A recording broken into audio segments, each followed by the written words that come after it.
ಮುಂದಿನ ದಿನಗಳಲ್ಲಿ ಜಿಲ್ಲಾ ಪಂಚಾಯತ್ನ ವಿಶೇಷ ಸಾಮಾನ್ಯ ಸಭೆಯು ಜಿಲ್ಲಾಧಿಕಾರಿ ಸಸಿಕಾಂತ್ ಸೆಂಥಿಲ್ ಉಪಸ್ಥಿತಿಯಲ್ಲಿ ನಡೆಯಬೇಕೆಂಬ ಆಗ್ರಹ ಜಿಲ್ಲಾ ಪಂಚಾಯತ್ನ ವಿಶೇಷ ಸಾಮಾನ್ಯ ಸಭೆಯಲ್ಲಿ ಕೇಳಿಬಂತು. ದಕ್ಷಿಣ ಕನ್ನಡ ಜಿಲ್ಲಾ ಪಂಚಾಯತ್ನ ವಿಶೇಷ ಸಾಮಾನ್ಯ ಸಭೆ ಜಿಲ್ಲಾ ಪಂಚಾಯತ್ ಅಧ್ಯಕ್ಷೆ ಮೀನಾಕ್ಷಿ ಶಾಂತಿಗೂಡು ಅಧ್ಯಕ್ಷತೆಯಲ್ಲಿ ನಡೆಯಿತು. ಇನ್ನು ಸಭೆಯಲ್ಲಿ ಮಾತನಾಡಿದ ಸದಸ್ಯೆ ಮಮತಾ ಗಟ್ಟಿ ಅವರು ಕಳೆದ ಹಲವಾರು ದಿನಗಳಿಂದ ನೀರಿನ ಬಿಲ್ ಬಾಕಿ ಇರುವುದರಿಂದಲೇ ಸಮಸ್ಯೆಯಾಗುತ್ತಿದೆ ಎಂದು ಸಭೆಯಲ್ಲಿ ಗಮನ ಸೆಳೆದರು. ಇದಕ್ಕೆ ಪ್ರತಿಕ್ರಿಯೆ ನೀಡಿದ ಜಿಲ್ಲಾ ಪಂಚಾಯತ್ ಕಾರ್ಯನಿರ್ವಹಣಾಧಿಕಾರಿ ಡಾಕ್ಟರ್ ಸೆಲ್ವಮಣಿ ಅವರು ಇದು ಜಿಲ್ಲಾಧಿಕಾರಿ ಕಚೇರಿಯಲ್ಲಿದೆ, ಇದರ ಬಗ್ಗೆ ಜಿಲ್ಲಾಧಿಕಾರಿ ಜೊತೆಯಲ್ಲಿ ಚರ್ಚೆ ಮಾಡುವೆ ಎಂದು ಹೇಳಿದರು. ಇನ್ನು ಸರ್ಕಾರದ ಅನುದಾನ ಜಿಲ್ಲಾ ಪಂಚಾಯತ್ಗೆ ಬರಬೇಕೆಂಬ ಬೇಡಿಕೆಯನ್ನ ಸರ್ಕಾರದ ಗಮನಕ್ಕೆ ತರಲಾಗುವುದೆಂದು ಇದೇ ವೇಳೆ ಅವರು ಹೇಳಿದರು.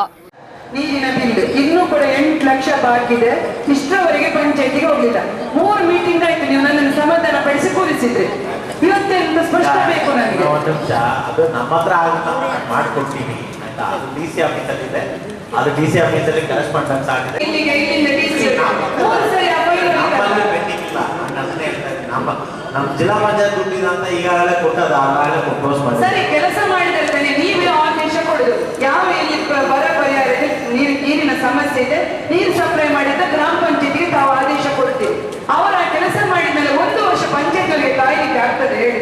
ಡಿಸಿ ಅವರ ಹತ್ರ ಉಂಟು ಫೈಲ್, ಹೇಳಿದೀವಿ, ಇನ್ನೂ ಕೂಡ ಸ್ಯಾಂಕ್ಷನ್ ಕೊಡ್ತಾ ಇಲ್ಲ. ಗ್ರಾಂಟ್ ಬಂದು ಅಲ್ಲಿ ಉಂಟು. ಇವರಲ್ಲಿ ಯಾಕೆ ಅಲ್ಲಿ ಫೈಲ್ ಇಟ್ಕೊಳ್ಳೋದು? ತಾವು ಹೇಳ್ಬೇಕು ಸರ್, ಆಗಲ್ಲ ಪೆಂಡಿಂಗ್ ಇಟ್ಬಾರ್ದು ಅವರೆಲ್ಲ.